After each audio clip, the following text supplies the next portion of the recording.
Let's wash the trash out with vintage." The words, sharp as shattered glass, sliced through the opulent air of the Celestial Gala in New York City. Nothing cleans the stain of the gutter quite like it. Before the sentence even finished, the cork shot from a bottle of crystal with a vicious pop. It wasn't a celebration. It was an execution. A torrent of pale gold champagne erupted, catching the light of a dozen chandeliers before crashing down, cold and sticky, all over the simple emerald green gown of a woman who had been standing in perfect, unassuming silence. A wave of laughter followed, brittle, cruel, and echoing off the vaulted ceilings and marble floors. At the center of the spectacle, holding the dripping bottle like a scepter, stood Isabella Sterling, wife of the billionaire titan Marcus Sterling. Her short, blood-red dress hugged a figure honed by personal trainers and malice. Her lips curled into a smirk of pure, unadulterated delight. Guests gasped. A few clapped, caught up in the vicious theater. Others, holding their own flutes, simply stared, stunned into immobility, as the woman in green stood there, soaked but utterly, impossibly, unbroken. Before we dive deeper into this story of revenge and ruin, I have to ask, where are you watching this from right now? Drop your city, your state, your country in the comments below. It's incredible to see how far these stories travel. And if you believe that dignity is non-negotiable and that arrogance deserves a reckoning, do me a favor and hit that like button and subscribe to the channel. Your support helps us bring these incredible moments of justice to light, and trust me, you don't want to miss how this one ends. Now, back to her. Evelyn Vance. She didn't so much as flinch, not when Isabella Sterling, the self-appointed queen of Manhattan society, held the bottle aloft like a trophy, not when the expensive champagne, smelling cloyingly of sugar and alcohol, trickled down her neck, pooling at the hem of her dress and soaking into her satin heels. Her dark hair was pulled back in a severe, elegant knot, framing a face that seemed carved from alabaster, a mask of serene composure. She made only one small movement, reaching up to adjust the thin strap of her gown. Nothing more. It was a gesture of such subtle defiance, as if being humiliated in front of 500 of the city's most powerful people was nothing more than a minor inconvenience, a spilled drink at a cocktail party. Isabella, high on the attention, strutted to the stage and snatched the microphone from the stand. The band leader looked on, confused as the music faltered. "Champagne," she declared, her voice amplified, inescapable, "is for winners. It's for people who belong, not for imposters who sneak their way into rooms they could never afford."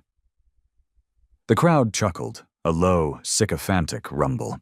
A few people clapped, their applause feeding the beast. Marcus Sterling himself, seated at the head table, leaned back in his chair, a vision of tailored invincibility. He folded his arms across his chest, a lazy, approving smile playing on his lips. His silence was the loudest endorsement in the room.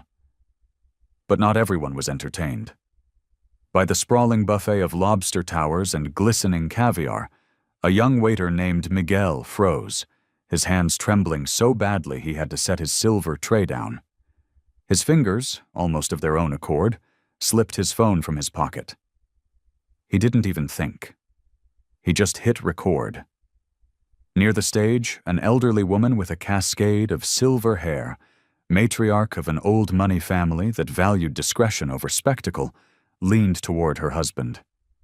"This is disgraceful," she whispered, her voice tight with disgust.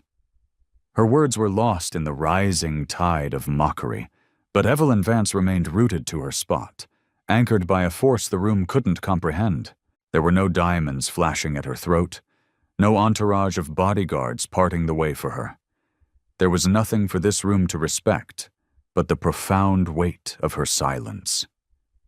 And that silence was becoming heavier than all the gold and marble in the building. Years ago, in smaller rooms with cheaper wine and even crueler whispers, she had learned to swallow ridicule. She had choked it down, let it burn in her stomach, and used it as fuel. But tonight was different. Tonight, she would not be swallowing anything. Isabella raised her hand again, snapping her fingers with the sharp crack of a whip. "Security," she commanded, her voice dripping with the pleasure of absolute power. "Get her out of here before her stench of desperation ruins my party." Two burly men in black suits detached themselves from the wall, their faces impassive. They began to move through the crowd, a human battering ram parting the sea of silk and tuxedos. They were heading straight for Evelyn, and still, she did not move. The microphone crackled again as Isabella, flawless and terrible in her red dress, savored her victory lap. "Look at her," she sneered, sweeping a perfectly manicured hand toward Evelyn. "Drenched and silent. Does that look like power to you?" A fresh wave of laughter swept through the hall, the ugly kind that feeds on the humiliation of another. Some guests had the decency to look away, their discomfort visible, but many more leaned in, their faces hungry for the final act of this public execution. Marcus Sterling remained seated, a king observing the games, his approving smirk a permanent fixture on his handsome face. His silence was his signature on his wife's cruelty. Under the brilliant, unforgiving light of the chandeliers, Evelyn remained motionless. The champagne clung to the emerald fabric of her dress, darkening the soft green to a deep, bruised jade, like the stain of battle on a silken banner. With a grace that defied the situation, she smoothed the line of her dress, as if the mess were nothing more than a bit of rain. Her gaze finally lifted, steady and unshaken, and it sliced through Isabella's triumphant smirk without a single word. Near the buffet, Miguel, the young server, held his breath.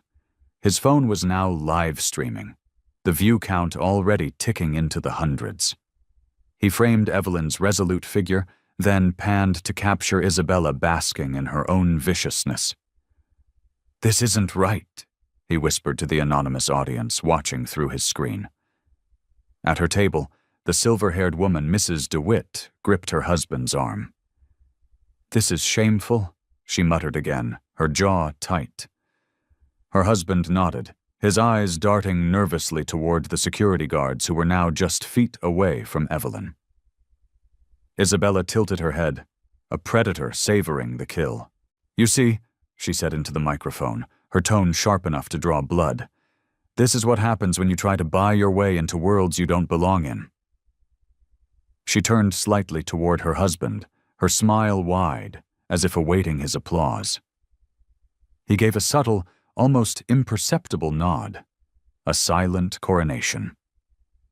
The polite jazz music faded further into the background, a soundtrack too timid to intrude on such a masterclass in cruelty. Guests clutched their glasses tighter, shifting in their seats, their fascination wrestling with a growing sense of unease. And then, more phones began to rise, not just Miguel's, but dozens scattered across the room, held by younger guests who understood that what they were witnessing was more than a party foul. Tiny glowing lenses were capturing every condescending smirk, every ripple of laughter, every drop of champagne drying on the emerald fabric. And still, Evelyn Vance didn't move. Her silence wasn't surrender. It was a weapon being calibrated. Years of hostile boardrooms, of condescending comments from men who underestimated her, of fighting her way up from nothing. It had all forged this stance. Anchored, deliberate, immovable. She didn't need to shout to be heard. The very atmosphere in the room was beginning to shift, the energy leaning toward her quiet calm, even as the ridicule grew louder. Isabella tapped the microphone again, her patience wearing thin. "Security, escort her out. She's killing the mood." The two guards stepped forward, their shoulders squared, their path now clear. The hall fell into an uneasy hush. The only sounds were the soft clinking of ice in glasses and the scrape of a chair against marble as someone leaned back to watch the final, inevitable conclusion. Isabella lifted her glass in a triumphant toast, her laughter echoing in the sudden quiet. "Some stains just don't belong in a place this clean," she said, her eyes locked on Evelyn. But Evelyn only took one breath, slow and deep, her eyes as steady as ancient stone. The security guards were closing in. The air was thick with expectation, as if the entire gala, all 500 souls, held their collective breath, waiting to see if she would finally break, if she would finally be erased, or if something else entirely was about to begin. The heavy footsteps of the two security guards echoed on the polished marble floor. Each click of their expensive shoes seemed to reverberate through the silent hall, a drumbeat counting down to a final confrontation. Guests leaned sideways in their gilded chairs, their faces a mixture of pity and morbid curiosity, as if they'd paid a premium for this kind of brutal theater. Isabella Sterling, a crimson siren, swirled the remaining champagne in her glass, her grin a merciless slash across her face. "Take her out," she ordered again, her voice cutting through the microphone. "She doesn't belong here." The guards were inches away now, but Evelyn didn't step back. Her heels remained planted, her spine a rod of steel. She met their professional, impassive gazes with a stillness that was profoundly unsettling. It wasn't fear. It was something else, something heavier. One of the guards, a man with 20 years of experience handling belligerent millionaires, hesitated for a fraction of a second. Something in her eyes gave him pause. Isabella saw the hesitation, and it infuriated her. She snapped her fingers like an impatient queen summoning a servant. "Now!" she barked. A hush began to spread from the front of the room to the back. Phones were lifted higher, a constellation of recording lights. Miguel's live stream was now a torrent of frantic comments scrolling across his screen. "This is disgusting. Who is she? Why is no one stopping this?"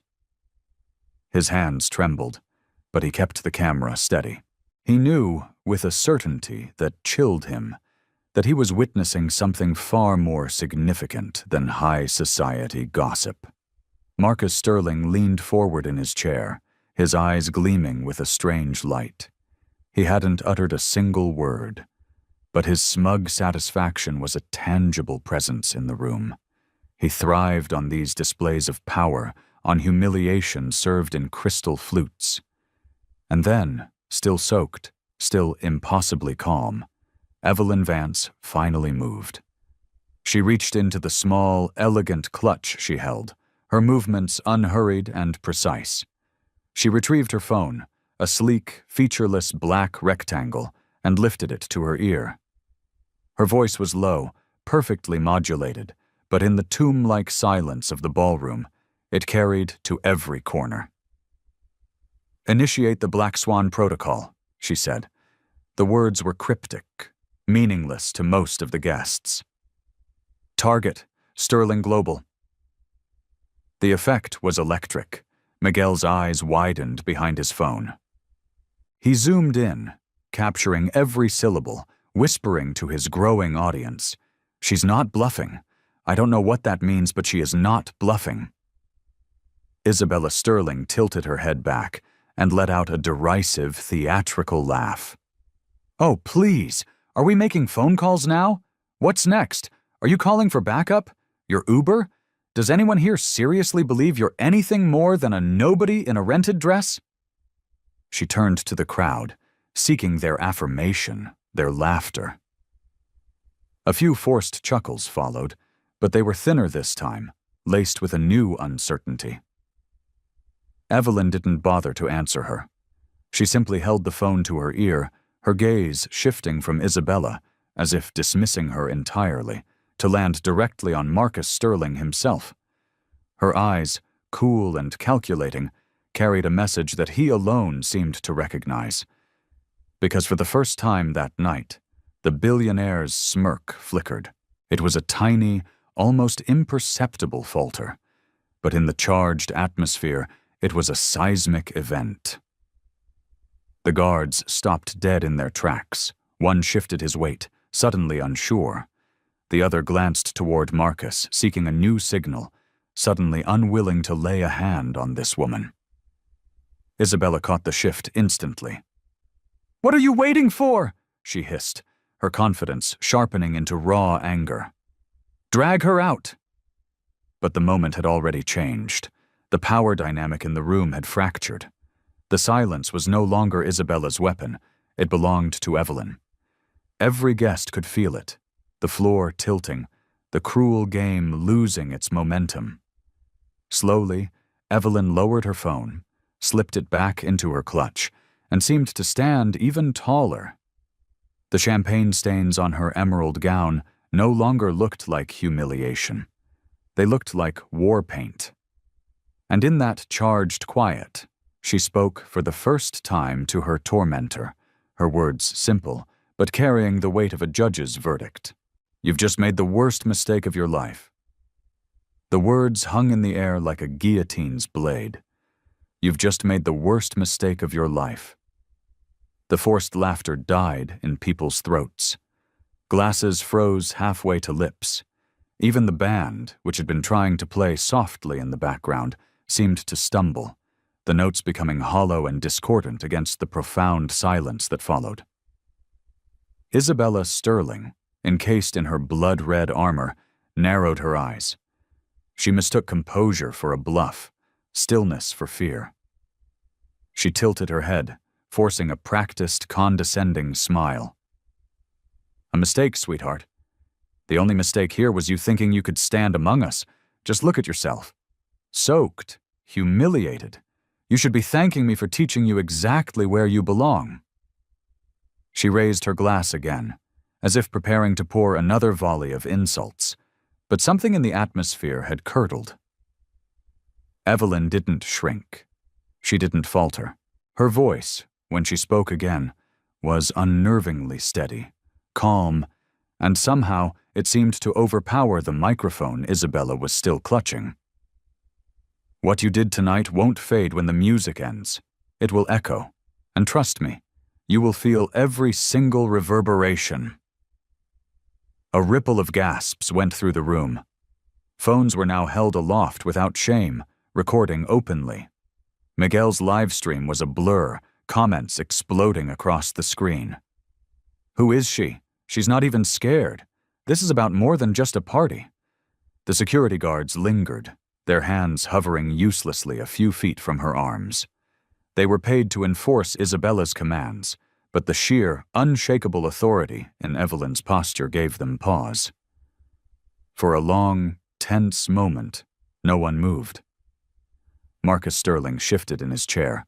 It was a subtle movement, a slight uncrossing and recrossing of his legs, but the smirk that had been plastered on his face for the last 15 minutes had vanished completely, replaced by a mask of intense concentration. His wife noticed his unease, and her lips tightened into a furious line as she snapped, "What are you all waiting for? Do your job!" But Evelyn Vance didn't need anyone to act for her. She took a single step forward. The water-darkened silk of her dress clung to her, yet she moved with the grace and purpose of a queen in full regalia. She met Isabella's furious eyes, her own gaze unblinking. "You think champagne can erase a person?" she asked, her voice dangerously soft. "No. What it erases is the mask." The crowd stirred. A murmur passed from table to table, uneasy, uncertain. These people had seen arrogance before. They lived and breathed it. But they had never seen it turned against itself with such surgical precision. Isabella laughed again, but it was too loud this time, too forced. The sound was brittle, like thin ice cracking. "You're nothing. Do you hear me? Absolutely nothing. This is my husband's world, not yours." Evelyn let the words wash over her, just as she had let the champagne. Then she spoke once more, each syllable precise, deliberate, and final. "Your husband's world?" she repeated softly. "Then watch it collapse." The room seemed to shiver. Every phone captured the moment. At her table, Mrs. DeWitt leaned closer to her husband, whispering, "My God, I think she means it." Her husband nodded grimly, his eyes locked on the poised, solitary figure who was single-handedly holding the room hostage. Marcus Sterling leaned forward now, finally breaking his long silence. His voice was low, but it carried the distinct vibration of a threat. "Who, exactly, do you think you are?" The answer didn't come. Not yet. Evelyn only turned her head slightly, her eyes burning with a calm, terrifying fire. She didn't need to explain herself. The weight of her silence was already a louder introduction than any name. The guards were frozen, caught between two opposing commands, Isabella's frantic barks and the quiet, immovable authority radiating from the drenched woman who was no longer acting like a guest at all. The entire hall held its breath, balanced on the precipice of a revelation. And in that charged moment, every single person in the room knew. The game had just been irrevocably altered, and power was no longer sitting at the head table. The silence was a living thing now, a physical presence pressing against the gilded walls of the ballroom, heavy and unrelenting. Isabella Sterling, radiant in her crimson dress, blinked once, then snapped her fingers at the guards again, a desperate, frantic gesture to reclaim control of a room that was slipping through her fingers. "Why are you just standing there? Remove her!" But the guards were paralyzed, exchanging nervous glances. They understood a truth that Isabella, in her insulated world, could not. Authority didn't always come from volume. They could feel it, a palpable gravity emanating from the woman in the dripping emerald gown, a weight that Isabella's shrieking could not imitate. From his corner of the room, Miguel's live stream ticked past 500, then 1,000 viewers. His camera shook as he whispered to his audience. "She hasn't moved, hasn't said more than a few sentences, and the entire feeling in here has changed." Comments flooded the screen. "She's not scared. This is what real power looks like." "Who is she?" Near the stage, a cluster of younger guests, the heirs and heiresses of the city's fortunes, leaned in, their phones out. They weren't laughing anymore. They were bearing witness. And in the back of the room, the silver-haired Mrs. DeWitt rose slowly, deliberately from her chair. She didn't shout, but her voice, honed by decades of commanding boardrooms and charities, carried with perfect clarity. "Enough! This is a disgrace!" Heads whipped around. Isabella's painted smile cracked, a fissure in a flawless facade. "Sit down," she hissed, her knuckles white as she clutched the microphone. "You don't get to speak here." But Mrs. DeWitt did not sit. She lifted her chin, her expression one of cold contempt. "Neither do you. Not after what you just did." Her words dropped like stones into a still pond, sending ripples of shock and validation across the audience. Finally, Marcus Sterling stood. His chair scraped against the marble, the sound unnaturally loud, echoing through the hall. His face was a mask of calm, almost too calm, but his eyes betrayed a flicker of something new. Unease. He adjusted his diamond cufflinks, a nervous tick disguised as an act of elegance. "My wife is right," he said, his voice deep and resonant, an attempt to smooth over the cracks. "This gala is for winners, and winners know when it's time to walk away." He looked directly at Evelyn, a clear and public dismissal, expecting her to shrink, to finally retreat. She did not. Instead, she tilted her head slightly, her expression one of clinical curiosity, as though she were studying a child's particularly interesting tantrum. Isabella clinging to the illusion of control, laughed too loudly.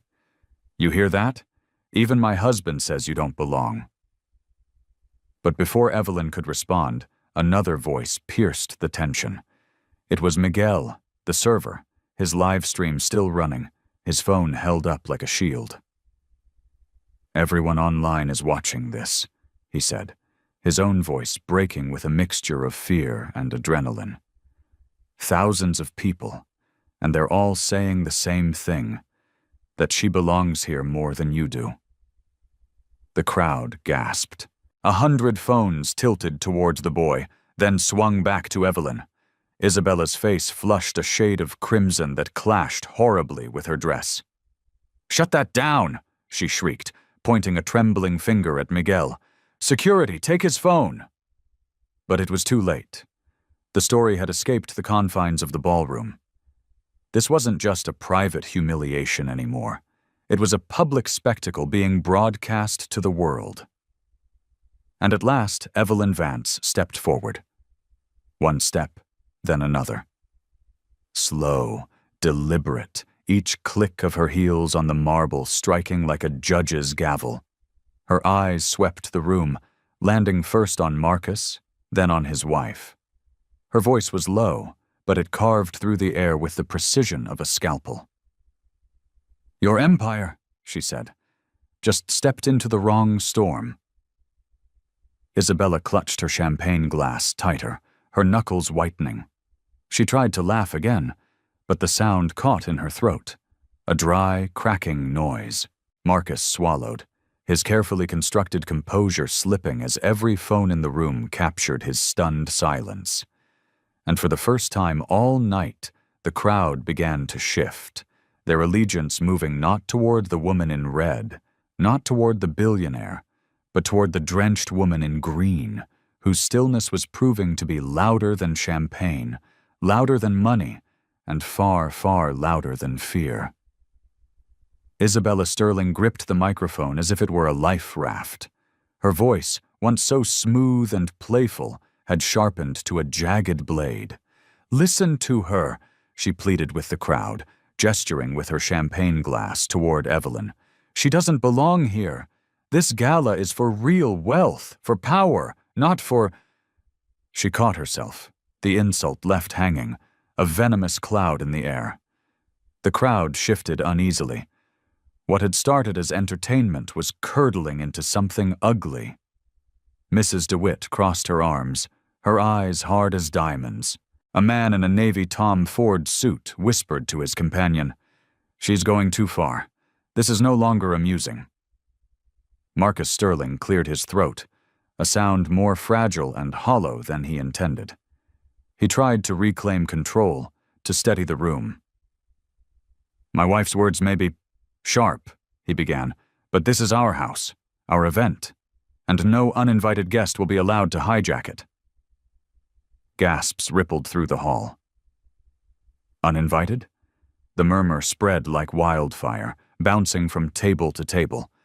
Some guests frowned, pulling out their phones to check the digital guest list. Miguel's livestream ticked past 2,000, then 3,000 viewers. The comment section exploded. "She's an invited guest. He's lying. Expose them. This is about to blow up." Evelyn finally raised her eyes to meet Marcus's. Her voice was perfectly even, not loud, but it silenced the rising chatter in an instant. "Uninvited?" she asked softly. "I suggest you check your records again, Mr. Sterling." A tremor went through the room. Guests exchanged wide-eyed glances. The security guards hesitated mid-step, their mission now hopelessly confused. Even the band's timid music finally bowed out, fading into complete and total silence. Isabella laughed nervously, the sound brittle and thin. "She's bluffing. This is what they do. They pretend, they lie, they sneak into rooms they don't deserve to be in." Her words cracked like whips, but the crowd no longer flinched on command. Phones were up everywhere, a forest of lenses capturing every word, every twitch of her crumbling, painted smile. Then came the voice, that shattered the entire facade. It came from a young woman standing near the event's control booth, her face pale but determined. It was Chloe, a junior event coordinator, barely 23 years old. Her hands shook, but her voice did not. "I saw her name on the master list this morning," she announced, her voice ringing with the clarity of truth. "Her reservation was flagged. Priority 1. She was absolutely supposed to be here." The room erupted. Gasps, whispers, shouts of disbelief. Miguel swung his camera toward Chloe, capturing her brave, terrified face. The livestream chat went into a frenzy. "Proof! She's legit! Game over for the Sterlings!" Isabella spun on her heel, her face draining of all color beneath the chandelier's golden glow. "You don't know what you're talking about," she spat at the young coordinator. "You'll be fired by morning. Stay out of this." But Chloe held her ground, lifting her chin. "I won't lie for you. Not for this." The tension in the ballroom snapped like a high-voltage wire. Marcus Sterling clenched his jaw, but it was too late. The narrative had been ripped from his hands. The crowd had turned. They weren't laughing at Evelyn anymore.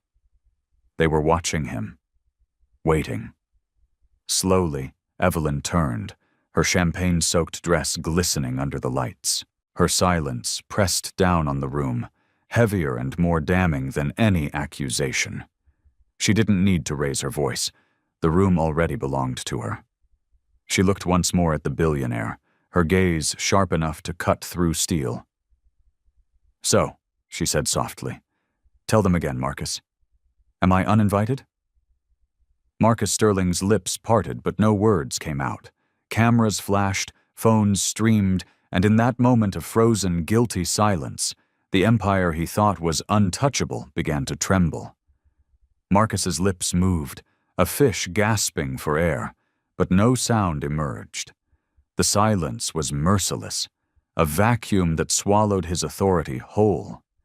His wife, Isabella, refusing to surrender, stepped forward and filled the void with pure venom.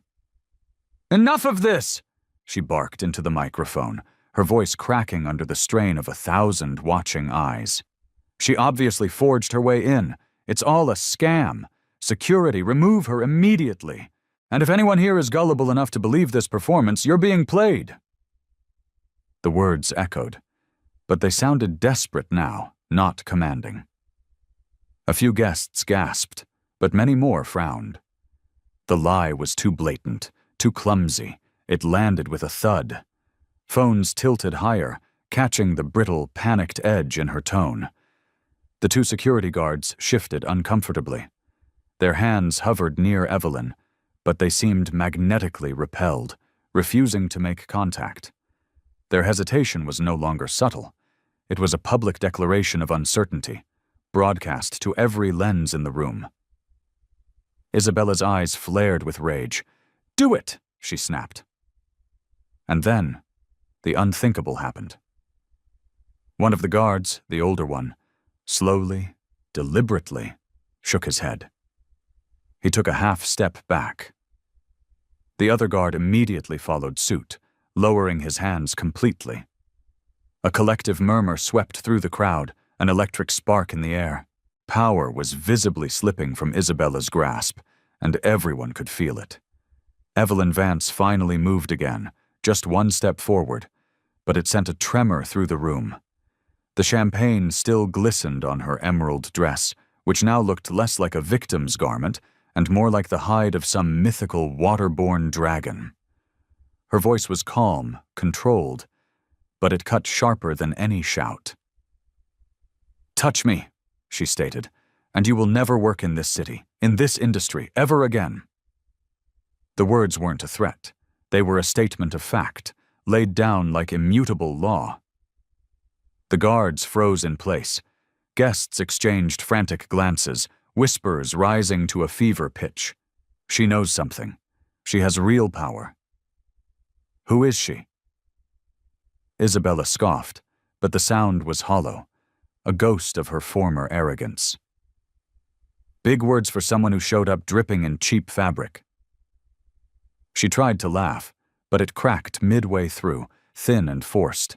Evelyn turned her gaze back to her, eyes steady, voice unwavering.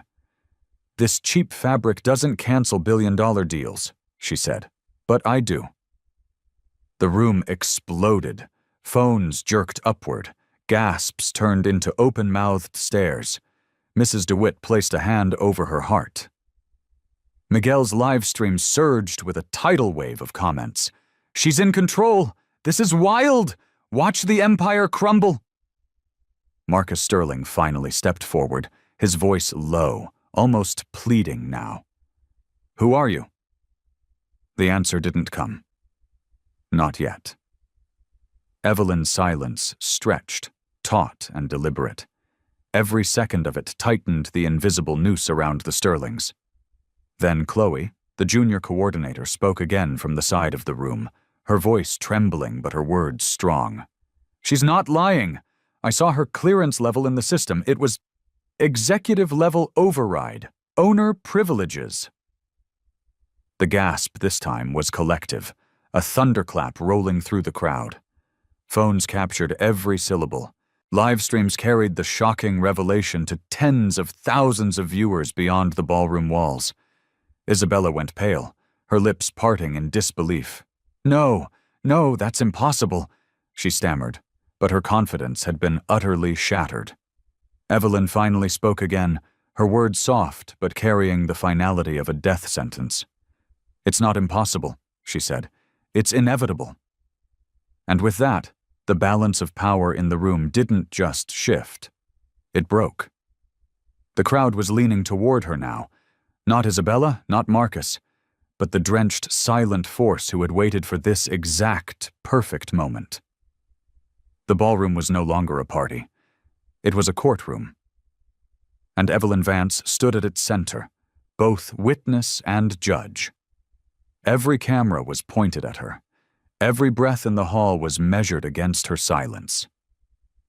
Isabella Sterling clutched the microphone, her knuckles bone white, her laugh brittle and sharp. "Executive privileges?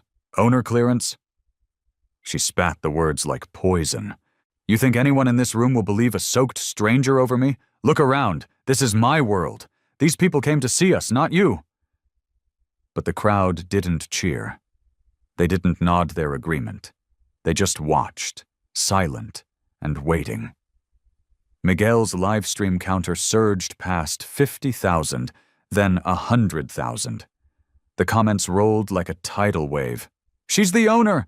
Game over! Expose them!" Marcus shifted uncomfortably beside his wife, a fine sheen of sweat prickling at his temples.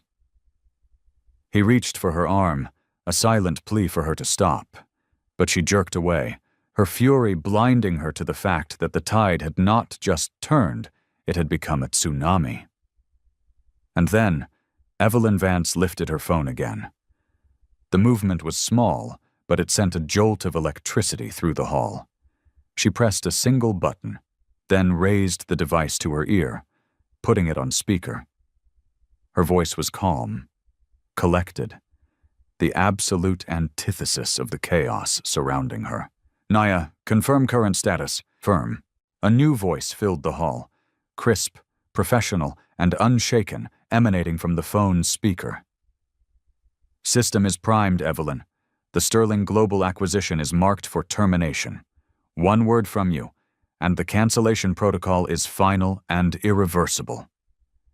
Marcus Sterling's head snapped up, his eyes sharp with sudden, dawning horror. His amusement was gone, replaced by pure, cold dread. His voice, low but urgent, cut through the air.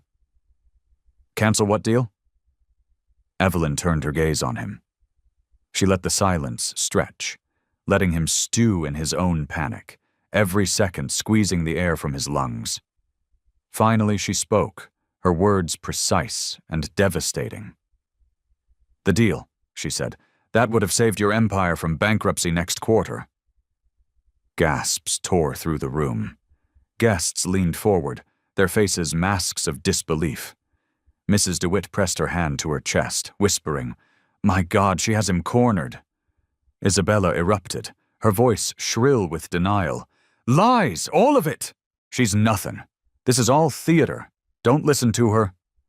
She pointed wildly at the guests, a queen begging for her court's loyalty. But none came.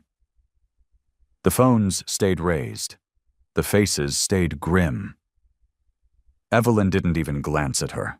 Her focus remained locked on the billionaire. You know exactly who I am, Marcus, and you know exactly what I can do. The question is, do you really want me to prove it to everyone?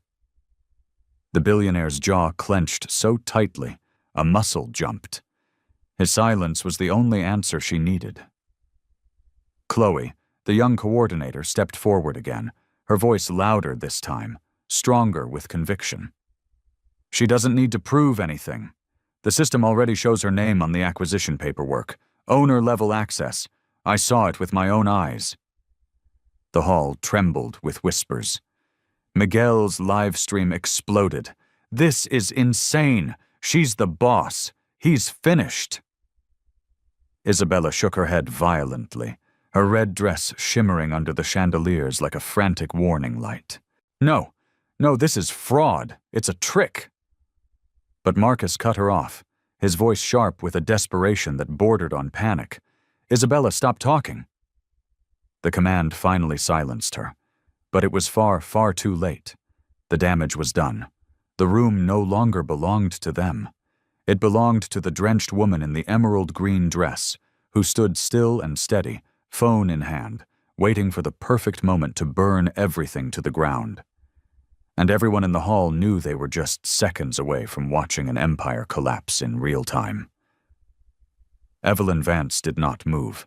She let the tension in the room tighten like a garrote, let the silence gnaw at Marcus Sterling's nerves until he visibly shifted on his feet, a man cornered by his own creation. The ballroom was a furnace, and every eye was fixed on her. Finally, she raised her phone once more, pressing it lightly to her ear, taking it off speaker. Nia, she said, her tone as calm as stone. Hold the command. I want him to hear it from me first. Marcus's throat worked as he swallowed. Who are you? He demanded, his voice lower now, stripped of all its former arrogance, leaving only raw, desperate curiosity. Tell me your name. Evelyn lifted her chin. The champagne still glistened on her dress, dripping slowly onto the marble floor, but her voice was as solid as the bedrock beneath the city. You know my name, Marcus. You've seen it on every single document your lawyers have pushed across the table for the last 6 months. Murmurs rippled through the stunned crowd. Marcus's face went from pale to ashen. His lips parted, but no words came. His wife clutched his arm, her eyes wild with confusion. She's bluffing. She has to be bluffing. But then Evelyn stepped closer, each heel strike on the marble echoing like a gavel. Her words were clear, final, and utterly impossible to misinterpret. I am the head of the Vance Consortium. I am the one acquiring your empire. And tonight, you and your wife poured champagne on the woman who owns your future. The collective gasp that followed shook the very foundations of the room. Guests leaned forward, jaws slack, while a storm of camera flashes captured the exact moment the truth shattered the gala's glittering illusion. Isabella tried to laugh, but it came out as a jagged, broken sound. You? You're nothing but... She never finished the sentence. Because at that precise instant, the massive LED screen behind the stage flickered to life. The gala's elegant slideshow froze, then shifted, replaced by the breaking news banners of a major financial network. The headlines rolled across in bold, blood-red letters. Sterling Global Acquisition Deal in Jeopardy. Sources confirm negotiations have suddenly faltered. Investors panic as Billionaire's holdings plummet in after-hours trading. The room gasped as one. Marcus spun toward the screen, his face a mask of horror. His wife's champagne glass slipped from her numb fingers, shattering on the marble floor with a sound that was deafening in the sudden silence. Evelyn didn't even flinch. She spoke into her phone, her voice steady and clear. "Proceed, Nia." Nia's reply was crisp, decisive, and utterly final. "Cancellation protocol confirmed. The deal is void." Marcus Sterling staggered back, his mask of composure finally crumbling into dust. "No," he breathed. "No, you can't. Do you have any idea what you've just done?"